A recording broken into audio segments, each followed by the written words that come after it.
Bismillahirrahmanirrahim. Assalamualaikum warahmatullahi wabarakatuh. Alhamdulillahirabbil alamin wassalatu wassalamu ala asyrafil anbiya'i wal mursalin sayyidina Muhammadin wa ala alihi washabbihi ajmain. Pemirsa setia CWR Jawa Timur dimanapun Anda berada, senang sekali saya Tika Aziz dapat kembali berjumpa dengan Anda dalam program kesayangan kita Gema Ramadan yang terselenggara atas kerjasama TVRI Jawa Timur dengan Kanwil Kemenak Provinsi Jawa Timur. Dan insya Allah pada episode kali ini kita akan membahas sebuah tema yang luar biasa dan yaitu mencintai dan menyantuni anak yatim. Pemirsa, mengapa kita harus menyayangi dan menyantuni anak yatim serta bagaimana cara yang dianjurkan oleh agama Islam untuk mencintai dan menyantuni anak yatim? Selengkapnya akan kita bahas bersama dengan narasumber kita pada sore hari ini, yaitu Dr. Haji Syamsuddin MAG. Beliau adalah tokoh agama Jawa Timur. Untuk itu pemirsa, jangan kemana-mana, ikuti terus Gema Ramadan.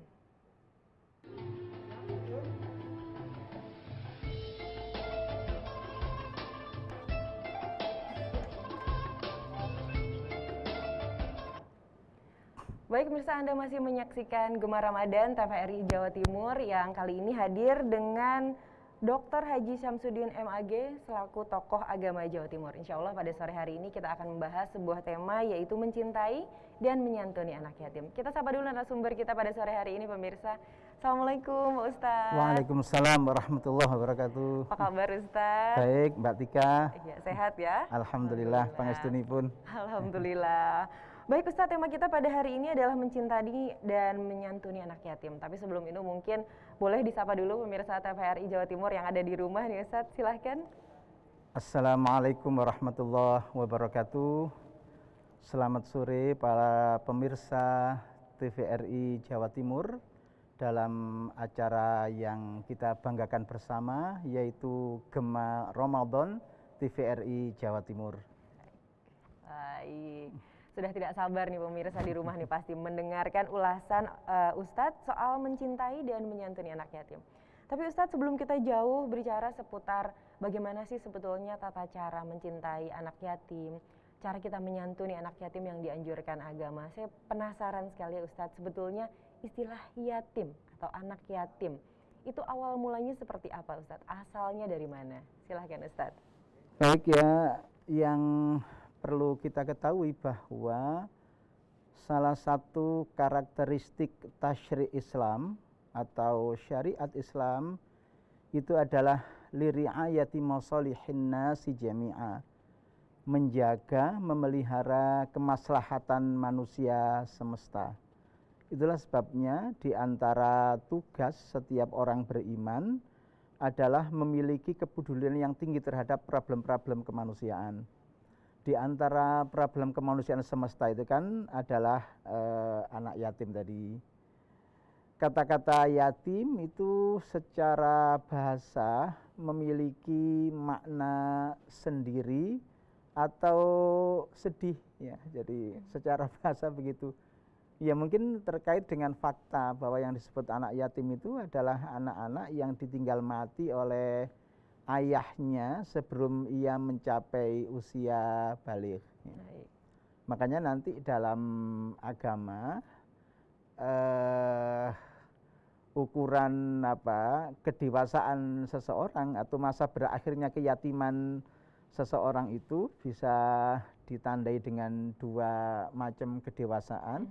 Ada dewasa secara biologis yang itu biasanya ditandai dengan umur atau tanda-tanda biologis yang lainnya. Ada juga dewasa secara mental atau juga dewasa secara psikologik ya.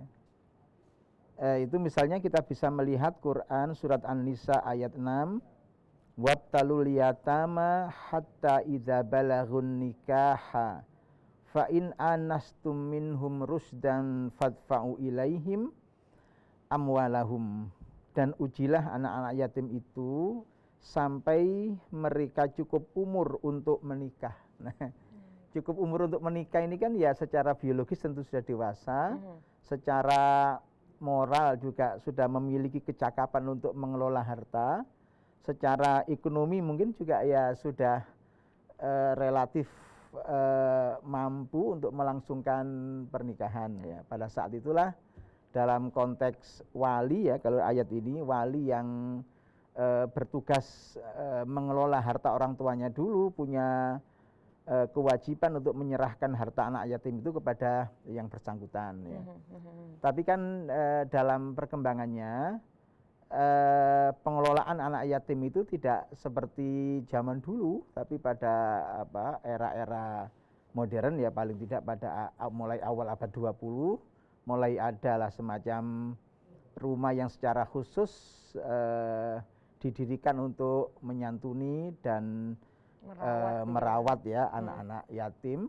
Ya kadang-kadang juga masuk di dalamnya anak-anak terlantar juga ya, sehingga tidak dibatasi pada keyatiman saja juga, karena tujuannya adalah untuk menangani problem-problem kemanusiaan. Maka panti asuhan pun tidak semata-mata untuk memelihara atau merawat anak yatim, tapi juga siapa saja yang perlu dirawat dan diberikan macam-macam kebutuhan gitu hidupnya. Baik, artinya dari penjelasan tadi ya Ustadz ya, definisi dari yatim ini nantinya memang berkonsekuensi ya Ustadz ya.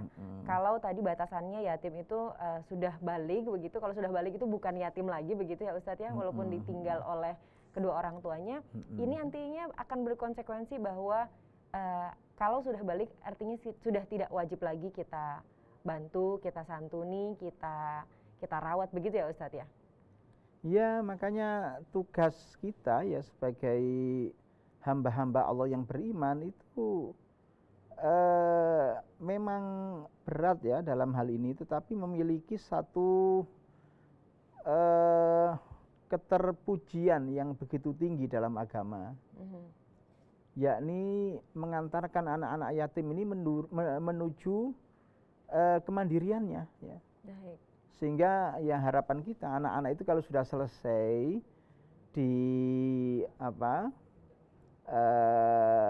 dirawat atau dididik ya, di panti asuhan, mereka akan menjadi manusia-manusia yang mandiri, manusia-manusia yang siap terjun di tengah-tengah masyarakat. Dan untuk merealisirkan tugas-tugas mulia atau tujuan-tujuan mulia ini kan juga perlu perjuangan yang luar biasa. Betul sekali Ustaz. Baik, kalau kita bicara tentang menyantuni, merawat, menyayangi, memelihara anak yatim, sebetulnya dalam Islam sendiri konsepnya seperti apa Ustaz? Baik, ada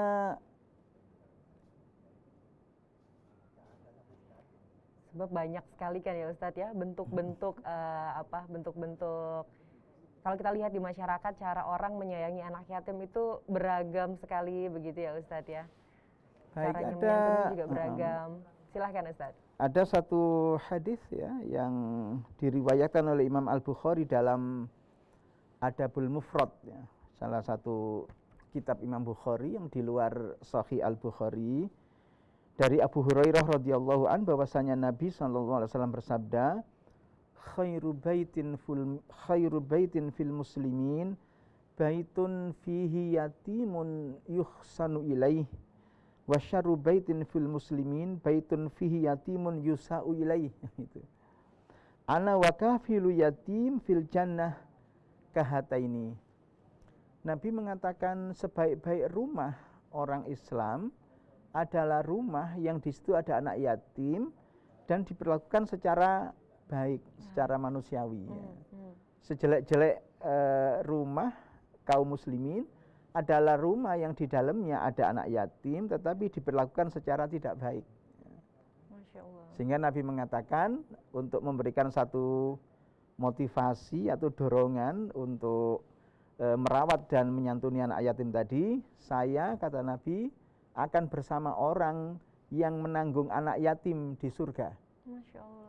Nabi menunjukkan kahata ini seperti dua jari. Nabi menunjukkan jari telunjuk dan jari tengahnya. Artinya orang yang punya kepedulian besar terhadap nasib anak yatim itu ya nanti dijanjikan oleh Nabi akan menjadi tetangganya Nabi di surga. Masya Allah, sedekat ini ya Ustadz ya, Masya Allah.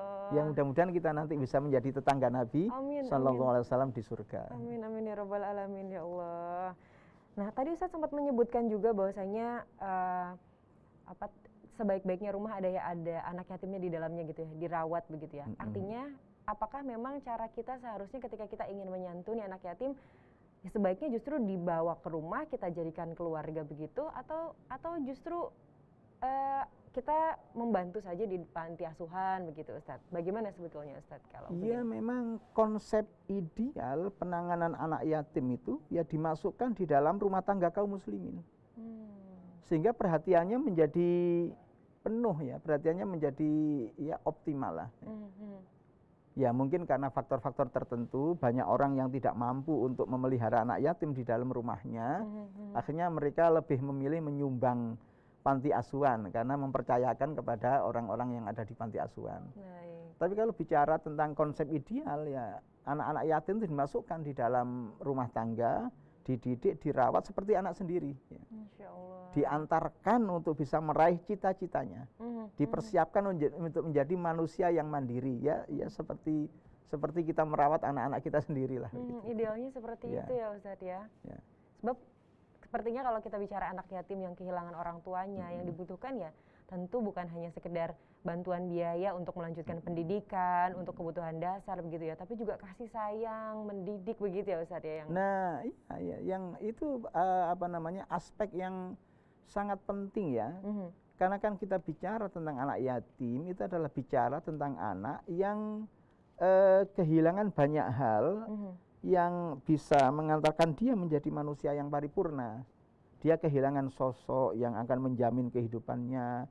Dia juga akan kehilangan sosok yang menjadi pelindungnya. Dia juga akan kehilangan sosok yang seharusnya memberikan kasih sayang kepadanya. Makanya kalau ada ayat fa'amal yatima fala taqhar itu adapun kepada anak yatim itu jangan menghardik ya, bukan berarti kemudian kepada anak yang tidak yatim terus boleh menghardik, bukan begitu. Itu artinya kalau anak biasa dihardik orang, dia kan bisa pulang menangis mengadu ke orang tuanya. Betul. Tapi kalau anak yatim mau mengadu ke siapa? Karena dia sudah tidak punya bapak. Makanya kemudian larangan menghardik itu dalam konteks itu. Tapi kalau menghardik dalam tanda kutip misalnya yang sifatnya edukatif ya tentu hal ini tidak menjadi masalah karena kan juga untuk kemaslahatan mereka sendiri. Ya. Baik.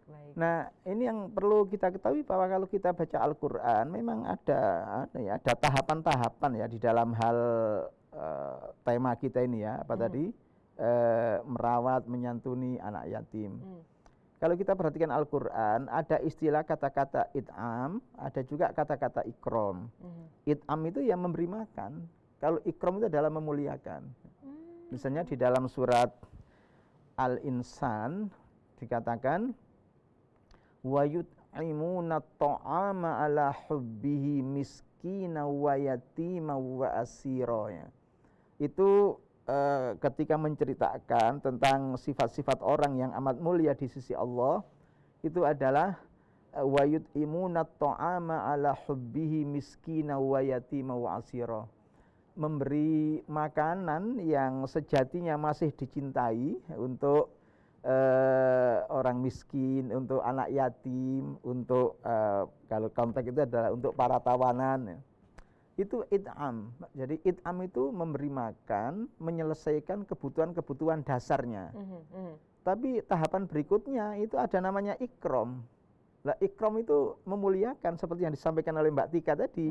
Di dalamnya ada kasih sayang, di dalamnya ada sentuhan-sentuhan halus yang membuat anak ini merasa sama seperti yang lainnya. Gitu. Makanya kalau kita bicara tentang kelebihan dan kelemahan ya tentu saja ada. Apakah anak yatim ditaruh di dalam rumah ya ada kelebihan ada kelemahannya, ataukah anak yatim itu ditaruh di panti asuhan juga ada kelebihan dan kelemahannya.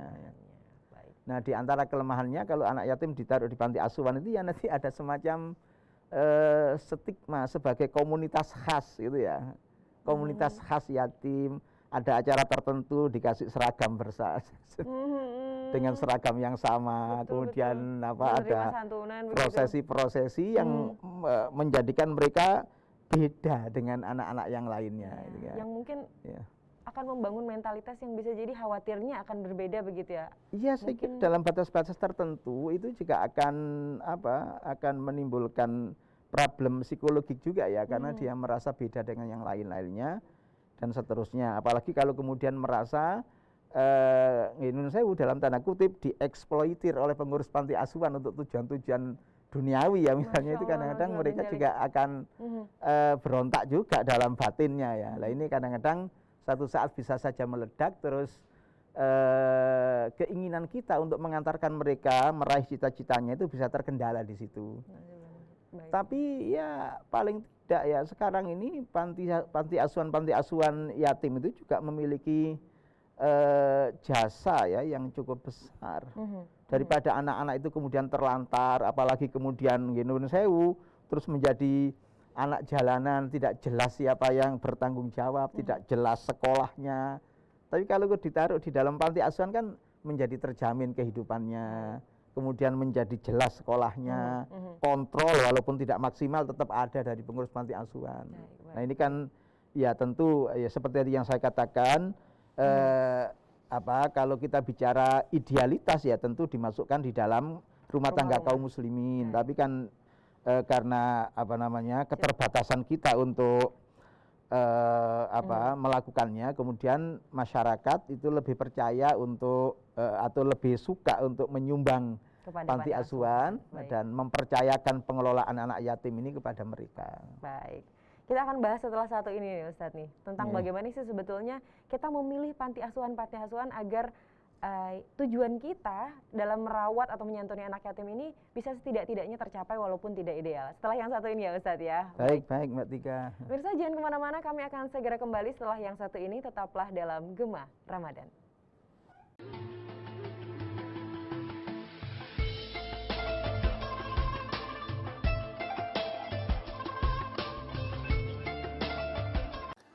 Assalamualaikum warahmatullahi wabarakatuh.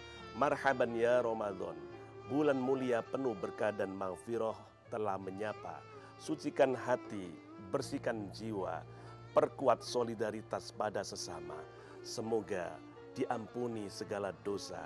Saya Dr. Husnul Marom, Magister Hukum Islam, Kepala Kantor serta keluarga besar Kantor Wilayah Kementerian Agama Provinsi Jawa Timur mengucapkan selamat menjalankan ibadah puasa Ramadan 1443 Hijriah. Semoga amal ibadah puasa kita diterima Allah Subhanahu wa taala. Wassalamualaikum warahmatullahi wabarakatuh.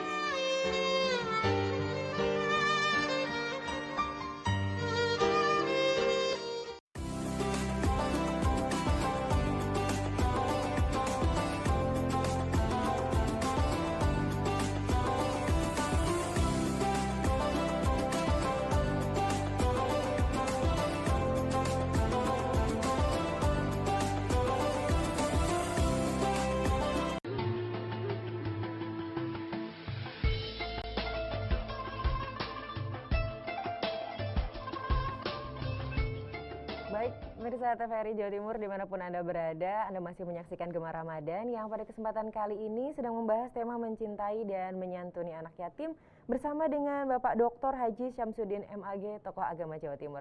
Kami juga mengundang Anda pemirsa di rumah untuk bergabung di line interaktif kami, mengikuti kajian kami langsung, bisa bertanya dengan Ustadz langsung di nomor 031 5678 216. Sekali lagi di nomor 031 5678 216.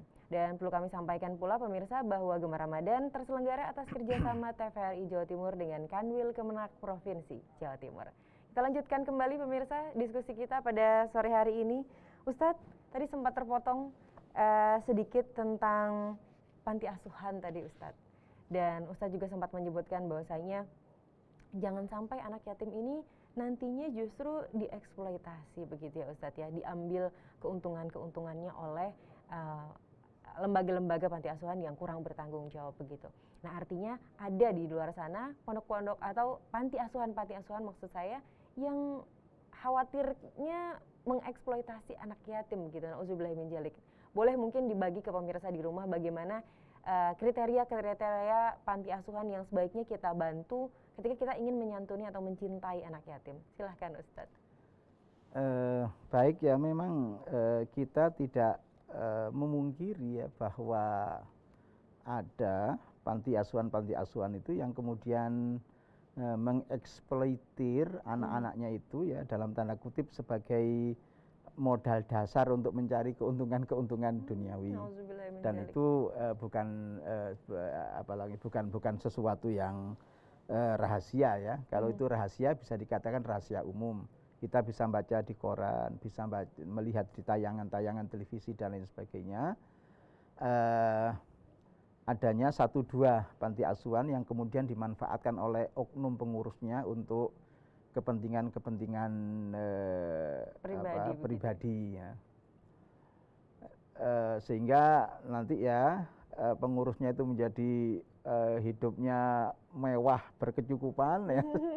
Sementara anak-anak itu ya tidak diantarkan untuk bisa meraih cita-citanya.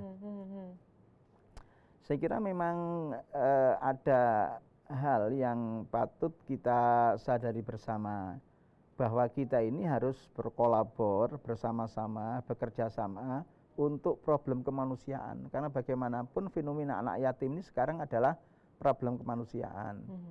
Jadi itu juga harus diawali dengan meluruskan pandangan kita tentang konsep penanganan anak yatim ini. Ya. Karena tidak sedikit juga orang yang menganggap anak yatim ini hanya sebagai dalam bahasa Jawanya gaya jaluk-jalukan dongo saja.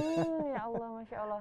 Ustaz, kita angkat dulu teleponnya sebentar ya Ustaz ya. Sudah ada penelpon yang masuk. Assalamualaikum, dengan Bapak atau Ibu siapa di mana? Halo. Assalamualaikum. Waalaikumsalam warahmatullahi. Dengan Ibu siapa di mana, Bu? Ini dari Ibu Hajah Kusaro, Pasiran, Lamongan. Baik, silahkan Bu pertanyaannya langsung ke Pak Ustadz Syamsuddin. Itu Bu, ini tetangga saya itu ya ada anak yatim, juga ada juga yang tidak yatim. Tapi kalau dipandang atau dilihat itu lebih mewah yang yatim daripada yang tidak yatim. Baik. Bagaimana itu Bu? Mana yang didahulukan? Seperti itu.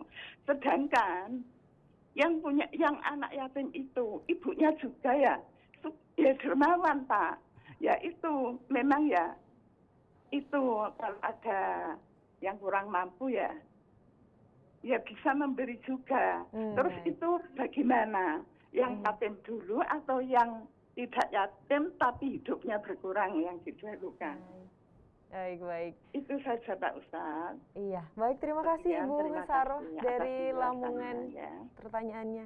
Nah ini Ustadz, bagaimana nih Ustadz? Sebelum kita nanti melanjutkan soal problem pengelolaan anak yatim, silahkan Ustadz. Jadi begini ya, jangan kemudian terpaku kepada keyatiman seseorang. Itu kan begini, pada umumnya anak yatim itu pasti lemah ya. Dalam arti seperti yang saya katakan tadi, kehilangan sosok yang menanggungnya, kehilangan sosok yang melindunginya, kehilangan sosok yang memberikan kasih sayangnya. Tapi kalau anak yatim kemudian apalagi dalam konteks masyarakat di Indonesia atau di Jawa secara khususnya, kalau ada orang meninggal dunia itu kan pengelolaan harta itu sepenuhnya di tangan ibunya anak-anak itu. Artinya dalam arti janda dari laki-laki yang meninggal dunia ini. Sehingga kalau katakanlah harta warisan yang ditinggalkan itu dalam jumlah besar, ya tentu anak-anak ini tidak mengalami problem apa-apa. Ya. Tidak mengalami problem apa-apa. Cuma umumnya, ya kan kita bicara umumnya, bahwa anak yatim itu identik dengan fakir, identik dengan miskin. Kenapa? Ya karena kehilangan sosok yang harus menanggung kehidupannya, kehilangan sosok yang harus melindunginya dan seterusnya tadi ya. Kehilangan sosok yang akan membelanya ya dalam setiap persoalan yang dihadapinya itu. Itulah sebabnya kemudian yatim itu mesti dihubungkan dengan miskin, karena itu namanya aghlabiyah, umumnya begitu. Walaupun tidak cukup banyak juga yatim yang tidak miskin ya. Ya misalnya ditinggal mati oleh orang tuanya, tapi punya warisan sawah 200 hektar ya, misalnya kan ya. Atau perusahaan begitu ya Ustaz ya. Atau perusahaan yang sangat sehat dan seterusnya. Jadi yang harus jadi ini Ibu ya, yang ya dari perhatian kita itu bukan soal keyatimannya, tapi soal kondisi real kehidupannya. Apakah dia itu minat du'afa ya, termasuk orang-orang lemah yang harus kemudian kita santuni, ataukah tidak ya gitu. Jadi dalam konteks yang seperti ditanyakan Ibu tadi ya dilihat saja itu. Yang mana yang lebih membutuhkan begitu ya Ustaz ya. Siapa yang lebih utama atau lebih patut untuk didulukan ya dalam soal membantu tadi. Jadi jangan dibatasi oleh istilah keyatiman itu tadi ya Ustaz ya. Kalau misalnya mampu, bisa kita mendahulukan yang mungkin kurang mampu justru ya Ustaz ya. Oke, baik. Ustaz bisa disambung lagi mungkin sebelum kita menerima penelpon lagi berikutnya. Tadi Ustaz sempat menyebutkan sebelum ada penelpon tentang pengelolaan, problem pengelolaan anak yatim. Ini juga terkait dengan pandangan masyarakat yang kadang-kadang ada semacam agak mistis begitu ya tentang anak yatim. Jadi kemudian yang ada dalam pikiran kita itu bukan bagaimana caranya untuk mengantarkan anak-anak yatim tadi menjadi mandiri, mengantarkan anak-anak yatim bisa meraih cita-citanya, bukan. Tapi ya ada semacam eksploitasi yang sifatnya non material juga itu, sehingga anak yatim itu harus hanya dijadikan sebagai tadi itu ya lembaga yang dimintai doa. Ya. Jadi saya pernah punya teman itu orang kaya terus minta kepada saya nama panti asuhan, terus kami bantu, kemudian dia memberikan bantuan dan seterusnya. Setelah lama kira-kira 3-4 bulan ketemu lagi, dia mengatakan, alhamdulillah Ustadz, setelah minta doa anak yatim, anak saya yang pertama itu diterima di satu lembaga pekerjaan yang baik, terus anak saya yang satunya lagi itu diterima di perguruan tinggi favorit. Loh, kenapa kita tidak berpikir duduk bersama bagaimana caranya ya anak-anak yatim nanti seperti anak kita itu loh. Bisa dapat pekerjaan yang baik, bisa diterima di perguruan tinggi yang favorit kalau perlu begitu. Gitu. Bukan kok kemudian ini hanya bagian doa, terus yang enak hanya anak saya kan begitu. Ini kan ya kurang komprehensif penanganan seperti itu. Ya. Jadi keprihatinan ya Ustadz ya. Iya. Ada penelpon yang masuk, kita angkat dulu sebentar ya Ustadz ya. Okay. Halo, assalamualaikum.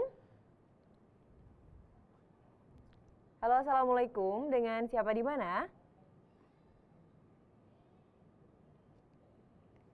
Halo, assalamualaikum. Terputuskah? Halo, assalamualaikum. Oke, sayang sekali terputus Ustaz. Kami masih mengundang Anda pemirsa untuk bergabung juga di kajian kita. Wah, sambung kembali. Halo, assalamualaikum. Dengan Bapak siapa di mana? Halo, assalamualaikum. Waalaikumsalam warahmatullahi. Iya, dengan Bapak siapa di mana Pak? Dari Bapak Haji Jafar dari Gresik, mau tanya Bu. Nggih, silahkan langsung pada Ustadz Syamsuddin. Yai, mau tanya Yai, mengenai anak yatim itu bagaimana itu Yai? Yang termasuk anak yatim itu bagaimana? Ada anak ditinggal orang tuanya mati, sudah besar, ya itu mampu, apakah itu termasuk anak yatim? Oke, baik. Itu aja Bapak Ja'far dari Gresik. Assalamualaikum Yai. Waalaikumsalam warahmatullahi wabarakatuh. Iya, sedikit menyinggung seperti yang pertanyaan sebelumnya ya Ustadz ya. Ada anak ditinggal orang tuanya, ayahnya mungkin dalam kasusnya, tapi kaya raya, tetap anak yatim atau bukan kalau begini Ustadz? Jadi harus dibedakan antara keyatiman seseorang dengan kewajiban untuk memberikan santunan pada mereka. Memang secara definisi ya bahwa anak yatim itu adalah anak yang ditinggal mati oleh ayahnya, sementara itu dia masih belum balik. Nah, gitu. Itu sudah kata-kata yatim ya. Ada satu definisi yang pernah disampaikan oleh Ibnu Abbas radhiyallahu an.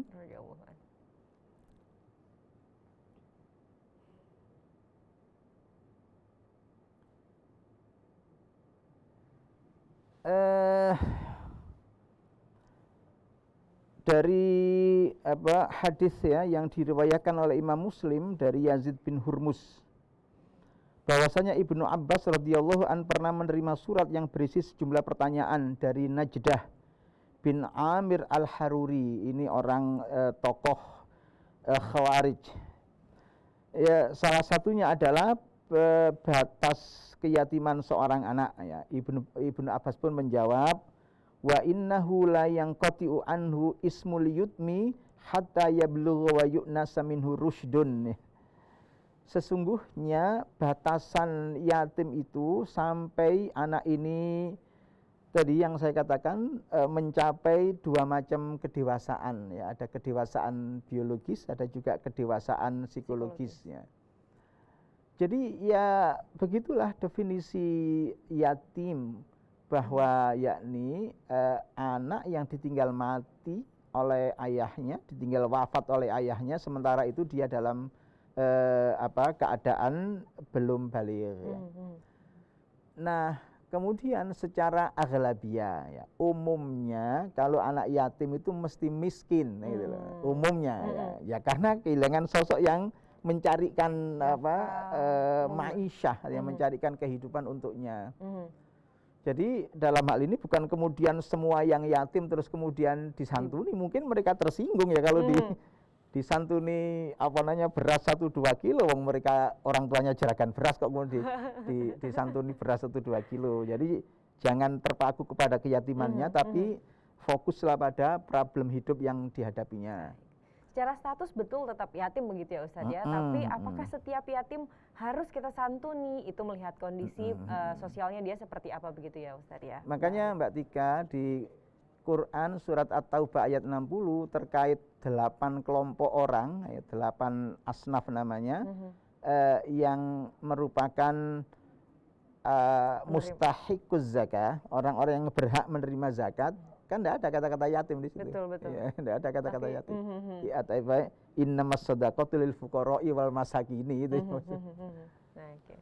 Berarti itu titik tekannya Ustadz ya. Nah, itu yang harus diperhatikan juga, jangan sampai mungkin karena tadi ya Ustadz ada budaya-budaya bahwasanya anak yatim ini doanya insya Allah mustajabah begitu ya Ustadz ya. Jadi kepercayaan-kepercayaan ini yang mengakibatkan wah ini karena ini yatim kita bantu aja, padahal secara kemampuan ekonomi dia mencukupi, dan tetangganya justru yang kurang mampu karena tidak yatim tidak kita bantu. Ini yang harus kita garis bawah ya, begitu mungkin ya Ustadz ya. Ya, memang ada juga sih alasan dasar normatifnya ya, bahwa orang-orang yang hidupnya menderita itu termasuk orang-orang yang doanya mudah dikabulkan Tuhan kan gitu. Ada hadis Nabi akbar lau aqsamallaha la abarrah. Orang yang ya papa, rambutnya kusut masai, mukanya berdebu, tapi hati-hati kalau dia berdoa kepada Tuhan bisa saja doanya itu dikabulkan. Ada juga dasar-dasar normatifnya. Tapi sebenarnya ya tadi itu bahwa kita memiliki tanggung jawab bersama untuk mengatasi problem kemanusiaan, karena kemiskinan yaitu yang kemudian tadi dikaitkan dengan keyatiman itu merupakan problem besar kemanusiaan. Kalau kita melakukannya maka luar biasa ya, kita memiliki kontribusi yang besar untuk menangani problem-problem kemanusiaan. Baik. Misalnya kita akan menyelesaikan ya paling tidak atau meminimalisir kesenjangan ya di tengah-tengah masyarakat. Yang ya kalau kita lihat ya saya kadang-kadang ada juga ya menangis dalam hati melihat anak-anak ya yang masih kecil harus jalan-jalan di terminal, kemudian ya macam-macam lah melakukan hal-hal yang seharusnya tidak dilakukan oleh anak-anak ya. Anak-anak kan punya dunia bergembira ya, ketemu yang lainnya dan sekolah, kemudian dia harus membantu orang tuanya ya nun sewu yang minta-minta dan lain sebagainya. Itu kalau kita punya melakukan gerakan ini, yakni gerakan untuk menyantuni dan kemudian memandirikan anak yatim, itu salah satu kontribusi kita adalah menangani hal-hal seperti itu. Ya saya kadang kalau lewat di satu jalan gitu ada sekian anak muda yang mengecat dirinya dengan warna perak ya. Manusia silver itu namanya Ustaz. Silverman itu. Ya ini kan problem besar sebenarnya. Tentu kita tidak menyalahkan mereka, tapi kalau mereka sampai berbuat seperti itu, pasti ada penyebabnya. Ya marilah kita cari akarnya dan kita persiapkan generasi yang akan datang ini, jangan sampai kemudian muncul seperti itu lagi. Nah ini salah satunya ya melewati penanganan yang baik di panti asuhan itu. Ya. Makanya sekarang mulai banyak juga panti asuhan yang sehat ya, dalam tanda kutip panti asuhan yang sehat. Jadi panti asuhan itu didesain sedemikian rupa seperti pondok pesantren. Jadi ada aturan ketat, ada disiplin yang baik dan seterusnya. Sehingga anak-anak itu nanti kalau selesai di situ ya pintar agama, ya pintar ilmu umum dan memperoleh banyak keterampilan di situ. Karena diajarkan entrepreneur di situ, entrepreneurship-nya. Dia akan punya keahlian ini, ya tinggal milih saja di situ, ada semacam balai latihan kerjanya itu. Kalau dia memilih bidang IT ada, memilih perbingkilan ada, memilih perhotelan ada, itu mulai banyak panti asuhan yang menurut saya itu sangat konstruktif ya untuk tadi yang kita bicarakan di awal sebagai upaya bersama mengantarkan mereka mandiri meraih cita-citanya. Baik. Nah ini salah satu bentuk panti asuhan yang sebaiknya kita dukung kalau kita betul-betul mencintai dan ingin menyantuni anak yatim, begitu ya Ustadz ya. Kita break dulu ya Ustadz ya, sebentar ya. Kita akan kembali lagi setelah yang saat ini. Pemirsa jangan kemana-mana, kami masih akan melanjutkan kajian kita seputar mencintai dan menyantuni anak yatim setelah yang satu ini. Tetaplah dalam Gemah Ramadan.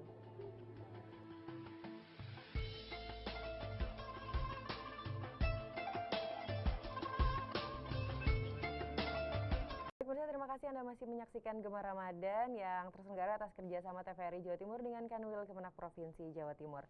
Kita lanjut diskusi kita pada sore hari ini yaitu tentang mencintai dan menyantuni anak yatim. Di segmen sebelumnya tadi Ustadz juga sempat memaparkan tentang problem-problem pengelolaan anak yatim begitu ya Ustadz ya. Kemudian Ustadz menyampaikan juga sebetulnya solusinya ada yang lebih mendasar begitu ya Ustadz, yaitu memandirikan anak yatim. Sehingga konsep panti asuhan yang mungkin dianjurkan adalah bagaimana kita memberikan pendidikan dan akhirnya memandirikan begitu ya. Silakan Ustadz, bisa dilanjutkan kembali. Baik ya, faktanya memang panti asuhan di Indonesia ini ya mungkin terutama di Jawa itu kan banyak sekali ya. Jawa Timur, Jawa Tengah, Jawa Barat panti asuhan itu banyak. Ada yang didirikan oleh ormas besar ya seperti Muhammadiyah, Nahdlatul Ulama, atau juga yang didirikan oleh yayasan-yayasan keluarga biasanya ya. Nah tentu dalam hal ini panti asuhan itu memiliki satu tugas yang tidak ringan ya, tugas yang berat ya, karena yang harus kita yakini ya menanam orang itu kan tidak seperti menanam singkong ya. Kalau menanam singkong 3-4 bulan itu bisa dilihat hasilnya. Tancepin tapi doang kalau gitu ya. menanam orang itu bisa 10 tahun kemudian, 20 tahun kemudian baru kelihatan hasilnya. Oleh sebab itu kita ya kaum muslimin ini juga harus mendukung, kemudian memberikan masukan-masukan konstruktif kepada panti asuhan yang ada supaya mereka benar-benar melakukan satu misi kemanusiaan ya. Memang sampai sekarang belum ada survei ya sejauh mana sih tingkat keberhasilan panti asuhan itu dalam hal mengantarkan anak-anak yang dirawat di situ, yang diasuh di situ itu menjadi manusia yang mandiri atau bahkan meraih cita-citanya. Itu saya belum pernah membaca survei tingkat keberhasilannya ya dari sekian banyak yang keluar dari panti asuhan itu sudah berapa persen yang kemudian katakanlah hidupnya sukses ya dengan ukuran-ukuran tertentu. Tapi yang ingin kita tekankan kepada panti asuhan yang ada itu supaya bersama-sama selalu melakukan evaluasi diri, kemudian membuat cara-cara baru, cara-cara mutakhir di dalam pola pengasuhan anak-anak itu. Tadi sudah sempat saya singgung, saya pernah melihat beberapa panti asuhan milik Muhammadiyah itu yang kemudian mengembangkan panti asuhan itu menjadi pesantren. Jadi namanya ya panti asuhan tapi pesantren ya. Ya karena itu panti asuhan ya yang masuk bisa anak yatim atau siapa saja yang Butuh apa namanya asuhan begitu ya, Ustadz, ya? kategori fuqara wal masakin ya.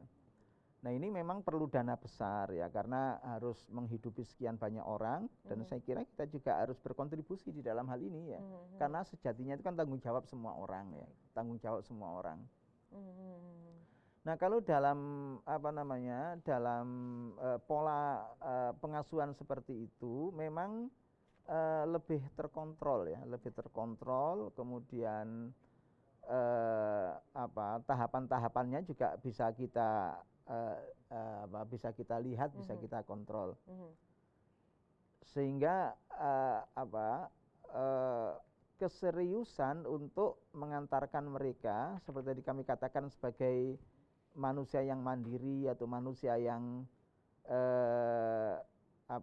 bisa meraih cita-citanya itu bisa terlihat dari program-program ini. Programnya apa ya?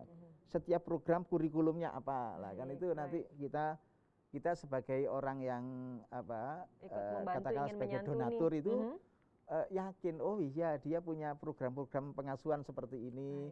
Dalam setiap program itu tahapannya seperti ini ya. Nah, ada kalau capaian-capaian terukur yang ingin diraih gitu ya. Ya, kalau serba terukur itu insya Allah nanti para donatur itu tidak segan untuk menggelontorkan bantuannya kepada lembaga-lembaga itu. Kenapa? Ya karena juga mereka merasa bertanggung jawab. Karena pada dasarnya kan tanggung jawab semua orang. Tapi tidak semua orang kemudian memiliki kesempatan untuk mengurus dan menjalaninya. Nah, kemudian diwakililah oleh panti asuhan yang ada tadi yang saya katakan, ada panti asuhan yang didirikan oleh ormas, ada juga panti asuhan yang didirikan oleh yayasan-yayasan keluarga. Baik. Kita angkat dulu, Ustadz. Ada penelpon lagi yang masuk. Assalamualaikum. Halo, assalamualaikum. Waalaikumsalam warahmatullahi wabarakatuh.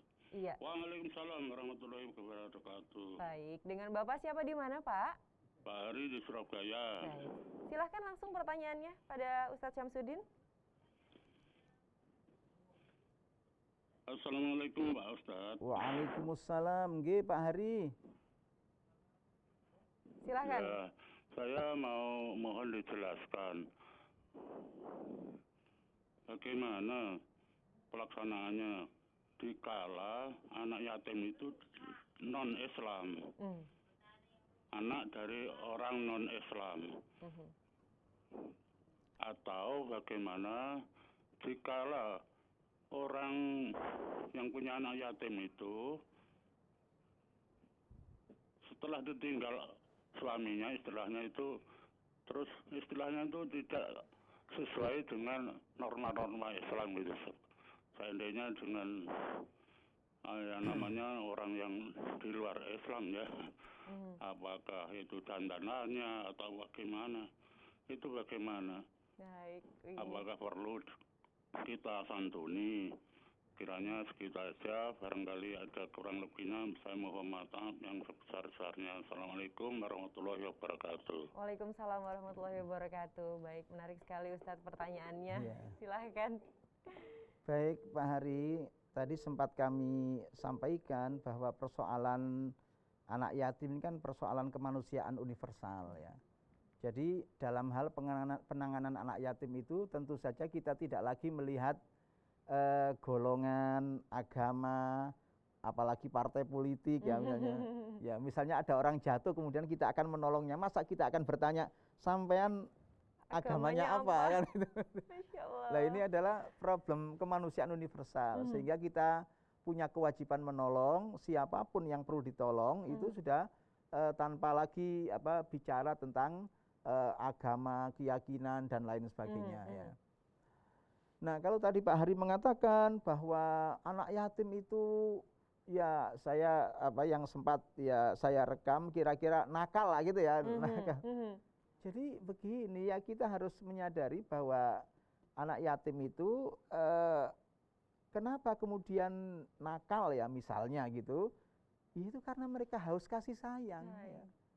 Sementara yang lain-lain itu memperoleh kasih sayang dari orang tuanya, sementara itu yang yatim ini ya mungkin tidak memperoleh kasih sayang. Apalagi kalau yatim kemudian miskin ya. Ya sudah yatim, sudah miskin. Nah ini kita memiliki tanggung jawab besar untuk ikut serta atau berkontribusi di dalam menolongnya ya. Ya tentu lewat cara-cara yang sudah ada. Jadi saya kira seperti itu ya Mbak Tika ya jawabannya. Jadi harus kita bantu juga, apapun agamanya begitu ya Ustadz, apapun background rasnya, apapun, apalagi kalau background partai politiknya ya Ustadz ya. Jadi itu penting dibantu, dan yang jadi titik tekan juga mungkin tadi yang disampaikan Ustadz, mungkin bukan hanya santunan, tapi karena mereka kurang kasih sayang, butuh pendidikan begitu. Yang kita harus bantu adalah ya juga meliputi aspek-aspek itu tadi ya Ustadz ya. Baik. Baik Ustadz, sudah panjang lebar tadi pembahasan kita tentang menyantuni dan mencintai anak yatim. Mungkin Ustadz ada closing statement-nya? Ya baik, saya kira kita harus menganggap ya persoalan anak-anak yatim ini sebagai persoalan bersama. Sehingga kita harus berkolabor untuk menanganinya dengan sebaik-baiknya, melewati satu pola pengasuhan yang bisa dipertanggungjawabkan, terukur, untuk bisa mengantarkan anak-anak yatim itu menuju kemandirian dan mampu meraih cita-citanya. Saya kira kalau itu kita lakukan, insya Allah kita semua akan menjadi tetangga Rasulullah SAW di surganya Allah Subhanahu Wa Taala. Amin ya rabbal alamin. Satu lagi Ustadz, mungkin kalau ini mengingatkan juga kepada pemirsa di rumah, sekaligus juga ingin memotivasi mungkin. Apa sih sebetulnya, selain tadi Ustadz sudah menyebutkan kalau kita merawat anak yatim nanti kita di surga dengan Rasulullah itu tetanggaan loh. Ada lagi nggak Ustadz ganjaran yang Allah janjikan bagi orang-orang beriman yang mau mencintai dan menyantuni anak yatim? Silahkan Ustadz. Ya saya kira yang disampaikan oleh Nabi itulah sebagai satu ganjaran yang sebaik-baiknya, kan tidak ada lagi ganjaran yang lebih baik daripada masuk ke dalam surganya Allah ya. Di samping itu kan sebenarnya salah satu manifestasi dari ihsan itu adalah ya menyantuni anak yatim itu. Dan yang harus kita percaya adalah firman Allah yang mengatakan hal jazaul ihsan ilal ihsan. Kalau kita berbuat baik, diantaranya dengan menyantuni anak-anak yatim tadi, pasti Allah akan membalasnya dengan kebaikan juga. Apapun bentuknya, ya, itu harus kita percaya karena itu adalah firman Tuhan di dalam kitab sucinya. Baik Ustadz. Waduh, luar biasa sekali ya Ustadz ya, berarti ganjarannya. Baik Ustadz, terima kasih banyak atas paparannya dalam kajian kita sore ini. Semoga bisa bertemu lagi di lain kesempatan ya Ustadz ya. Amin, insya Allah. Baik pemirsa, inilah akhir dari perjumpaan kita dalam Gemar Ramadan hari ini. Saya Tika Aziz mewakili seluruh kru yang bertugas mengucapkan terima kasih banyak atas kebersamaan Anda. Akhirul kalam, wallahul muwaffiq ila aqwamit thoriq. Wassalamualaikum warahmatullahi wabarakatuh. Waalaikumsalam warahmatullahi wabarakatuh.